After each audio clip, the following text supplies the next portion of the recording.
Hello and welcome to all our viewers in Nigeria and around the world to News Cycle on Global Television, coming to you live from the nation's capital, Abuja. I am Uyi Agmofwebe. A quick reminder that Global Television is on DSTV channel 365 and free to air on Nightcomsat. The House of Representatives has called on the federal government to probe the incessant boat accidents across the country, leading to loss of lives and property. The call followed the adoption of a motion of urgent public importance sponsored by the member representing Ukanafu or Anam Federal Constituency in Akwa Ibom State, Unyeme Indem. Akwa Ibom lawmaker said the recent surge in boat accidents has raised concerns about the safety of Nigeria's waterways and the need for urgent intervention.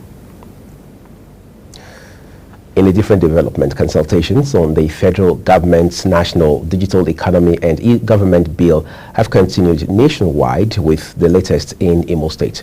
The bill aims to establish a legal framework for digital governance while driving economic growth, transparency and innovation. Here is our correspondent, Chi Ibe's report. Here in Owerri, Imo State capital, in a roundtable discussion, stakeholders from various sectors convened to deliberate on the bill. Presenting an overview of the bill, Digital Economy Legal Consultant Chukwudi Chimezie emphasized that the bill aims to ensure economic transformation and digital access for all, with potential to increase access to government services as well as protect privacy and security. And the National Assembly, in their wisdom, they said this bill has to go round Nigeria and the FCT to ensure that everybody's input is taken, everybody's consideration is taken. We've been touring around Nigeria talking about this bill and what it promised, and we've also been getting feedbacks. This is why we've come to Owerri today to have this stakeholders engagement, to deliberate on this bill together and ensure that this bill actually caters for us. Imo State Commissioner for Digital Economy and E-Government, Chimezie Amadi, says the state's vision aligns with the objectives of the bill, noting that it is essential that the needs and priorities of the states are incorporated to ensure no community is left behind in digital evolution. In Imo, we want to remain digitally ahead. Just like our governor is already driving digital transformation and digital diffusion across all the sectors in Imo State.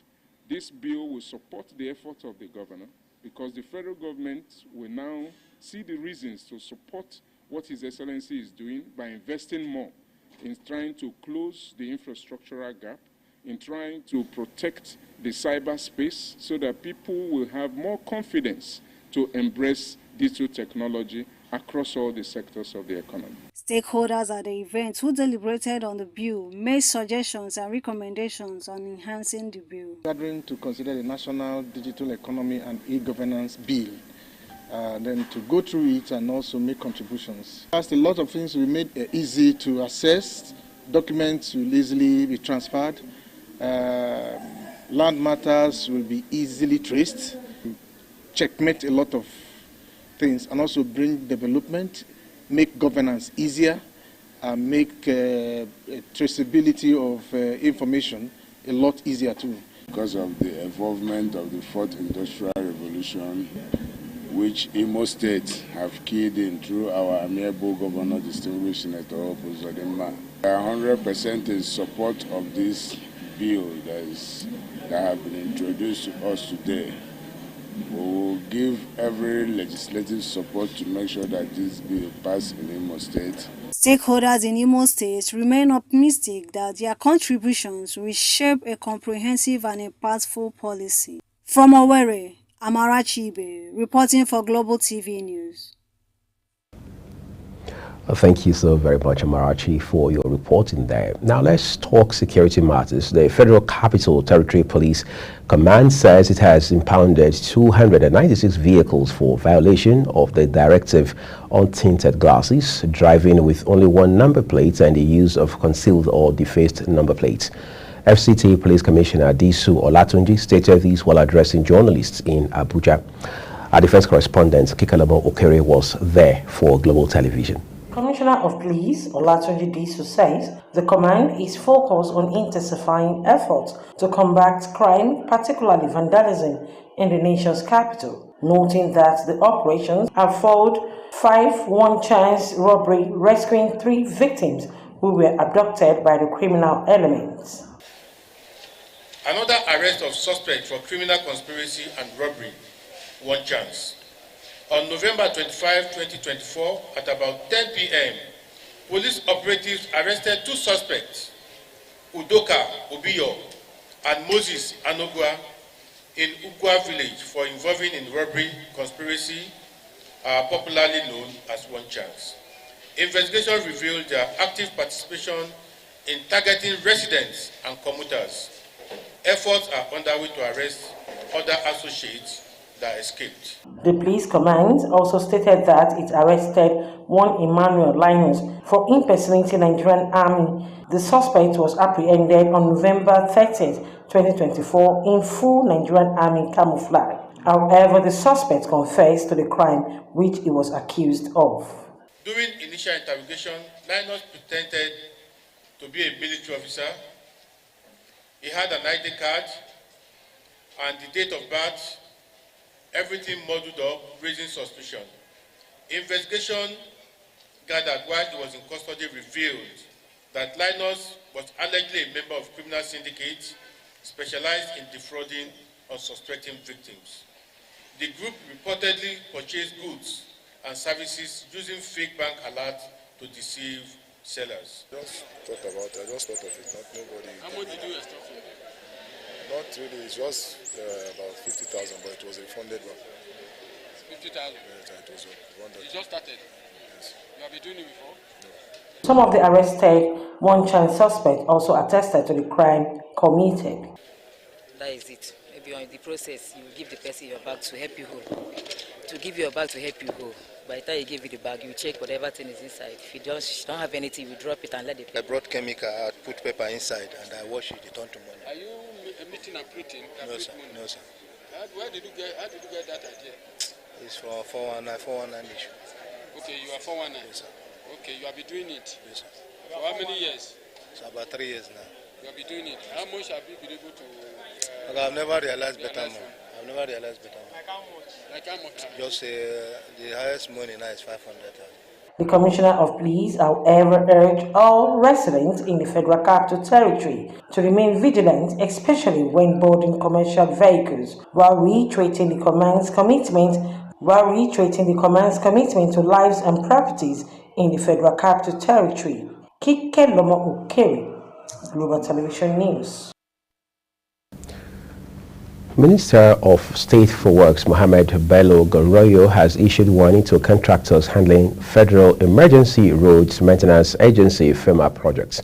Speaking during a familiarization tour of the southwest section of the agency, Goroyo emphasized that the era of project abandonment is over. He reminded contractors that the funds for these projects came from taxpayers who deserve full value for their money, urging them to fulfill their commitments or face consequences. The minister also directed the managing director of FEMA, Chukwuemeka Agbasi, to provide a list of contractors who have failed to deliver on the road projects awarded to them. The House of Representatives has resolved to set up a ad hoc committee to investigate the circumstances that led to the mass retirement of 1,000 staff members of the Central Bank of Nigeria, CBN. The resolution of the House followed the adoption of a motion of urgent public importance sponsored by the member representing Ohazara Oncha Invo Federal Constituency, Ebonyi State, Kem Kama. Speaking on the motion, Ken Kama urged his colleagues to support the rise to the occasion and show adequate interest on the matter, noting that the House needs to probe the CBN's announcement of a 50 billion naira payoff scheme to compensate the affected staff as part of its human resource organization strategy. The Apex Bank had announced it is preparing to retire approximately 1,000 employees as part of its strategic workforce realignment. Minister of Justice Lateef Fagbemi SAN has asked the Office of the Prosecutor at the International Criminal Court ICC in The Hague, the Netherlands, to stop the prolonged investigation of the Nigerian military. The Attorney General has stated the country's position in a statement issued in Abuja by the Special Advisor to the President on Communication and Publicity, Office of the Attorney General of the Federation and Minister of Justice, Kamaruddin Ogundele. The statement says the Attorney General of the Federation, in his remarks at the 23rd session of the Assembly of States Parties to the Rome Statutes of the ICC in The Hague, said Nigeria at the global stage had demonstrated the will to promote justice and end terrorism among other global crimes, while expressing the country's commitment to confronting the impunity, holding perpetrators of heinous crimes accountable, and restoring justice for victims. Fagbemi noted the preliminary examination into alleged crimes in Nigeria had lasted 14 years and was demoralizing to the servicemen laying their lives to defend their country against terrorists. Operatives of the Nigeria Police Force have reportedly arrested human rights lawyer Dele Farotimi. Farotimi's arrest was revealed by the 2023 presidential candidate of the African Action Congress, Omoyele Sowore, in a post on his X handle. Sowore called for the lawyer's immediate release, emphasizing that the police should not be used to settle personal disputes. Former Speaker of the House of Representatives, Yakubu Dogara, has urged Northerners not to criticize President Bola Tinubu over the proposed tax reform bills. Dogara, speaking during Channels Television's town hall on tax reform bills, stated that governors and other elites criticizing the bills were doing so from an uninformed perspective. He therefore urged them to consider the benefits of the reforms, especially in addressing key issues across the country. Since the bills were introduced in the National Assembly, many northern leaders have criticized them, with millions in the region claiming the bills target the north. Similarly, Chairman of the Presidential Committee on Tax Policy and Fiscal Reforms, Taiwo Oyedele, has dismissed the speculation that the federal government intends to outsource tax revenue collection to Alpha Beta, a company linked to President Bola Tinubu, currently assisting Lagos State in tracking and reconciling internally generated revenue in exchange for a commission. Oyedele, while speaking at a town hall meeting, denied claims that Alpha Beta would be involved in federal tax collection. He said the federal government remains committed to direct tax collection. In a different development, Edo State Governor Senator Monday Okpebholo has sworn in 3 judges who were initially rejected by former Governor Godwin Obaseki's administration. The governor supervised the swearing-in of the 3 judges into the bench of Edo State High Court at the Festival Hall in the Government House. He said that in his inaugural speech, he had promised to look into the case. The governor noted that 11 months after the recommendation of the National Judicial Council (NJC), only 5 of those recommended were sworn in as judges by the immediate past administration, leaving out 3 even when they had all been cleared and recommended by the constituted authority. The Federal Capital Territory has successfully placed 61,384 people living with HIV/AIDS on treatment. Mandate Secretary Health Services and Environment Secretariat FCT Administration Dr. Adedolapo Fashawe stated this in Abuja at a press conference to commemorate the 2024 World AIDS Day. Fashawe says the theme, Take the Right Path, Sustain HIV Response, Stop HIV Among Children, calls for a renewed focus on addressing pediatric HIV and safeguarding the rights of everyone affected by the disease. She described World AIDS Day, commemorated December 1, as a day to unite efforts, increase awareness, support those living with and affected by HIV/AIDS, and honor the memory of those that have been lost. You're watching the live broadcast of News Cycle on Global Television, coming to you from Abuja, Nigeria's capital. When News Cycle returns shortly, Petroleum and Natural Gas Senior Staff Association of Nigeria, Pegasan, says Port Harcourt refinery working, but the price is another factor. Altogether, we'll have those details and more for you after the short break. Please do stay with us.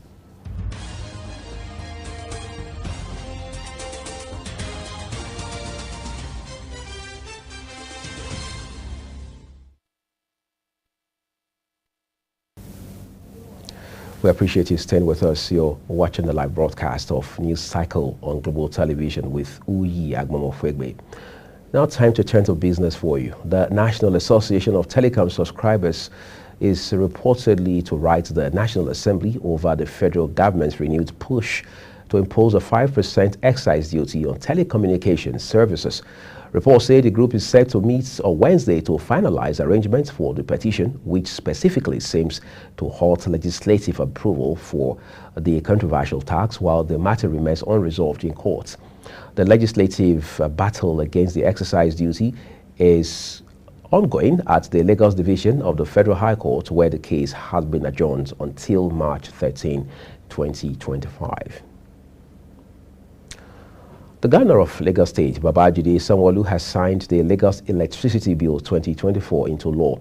The law is a comprehensive plan aimed at addressing challenges in the energy sector and is expected to lay the foundation for economic and industrial growth in Lagos. The governor signed the bill at the Lagos House in Ikeja. The move, the government says, is expected to reduce the state's dependency on the national grid. Speaking at the signing ceremony, Sanwo-Olu stressed the importance of the bill in transforming Lagos into a global city with a reliable and uninterrupted power supply. The Petroleum and Natural Gas Senior Staff Association of Nigeria, Pegasen, has confirmed that the Port Harcourt refinery, with a production capacity of 60,000 barrels per day, is operational and currently producing various refined petroleum products, including diesel, kerosene, and petrol. The information was provided by the association's national president, Festus Osifu, during the association's National Executive Council meeting held in Abuja, dispelling any doubts about the refinery's operations. On the foreign scene, the United Nations has warned in a report published on the second day of international talks on desertification in Saudi Arabia that droughts cost the world more than $300 billion a year. The report cautioned that, fueled by human destruction of the environment, drought is projected to affect 75% of the world's population by 2050, noting that the crisis has already exceeded $307 billion in cost annually around the globe. The warning coincides with a 12-day meeting in Riyadh for the 16th session of the Conference of the Parties, or otherwise called COP16, under the United Nations Convention to combat desertification, seeking to protect and restore land and respond to drought amid ongoing climate change. South Korea's President Yoon Suk Yeol has declared emergency martial law. In a surprise late-night television address, he says the move is necessary to protect the country from North Korea's communist forces and eliminate anti-state elements. He stressed that he had no choice but to resort to martial law, but did not say in the address what specific measures will be taken in this regard. The diplomatic red carpet is being rolled out for a state visit by the Emir of Qatar, with the King and the Prince, as well as Princess of Wales, leading to a royal welcome. The visiting Qatari royals were given a parade along the mall, with Catherine part of the carriage procession, marking another stage in her return to official duties. The state visit, an exercise in soft power, will see the Qatari royals giving a private lunch at Buckingham Palace, followed by a visit to the Houses of Parliament and the state's banquet. Women training as midwives and nurses in Afghanistan have stated that they were ordered not to return to classes in the morning, effectively closing off their last route to further education in the country. 5 separate institutions across Afghanistan have also confirmed that the Taliban had instructed them to close until further notice, with videos shared online showing students crying at the news. The closure appears to be in line with the group's wider policy on female education, which has seen teenage girls unable to access secondary and higher education since August of 2021.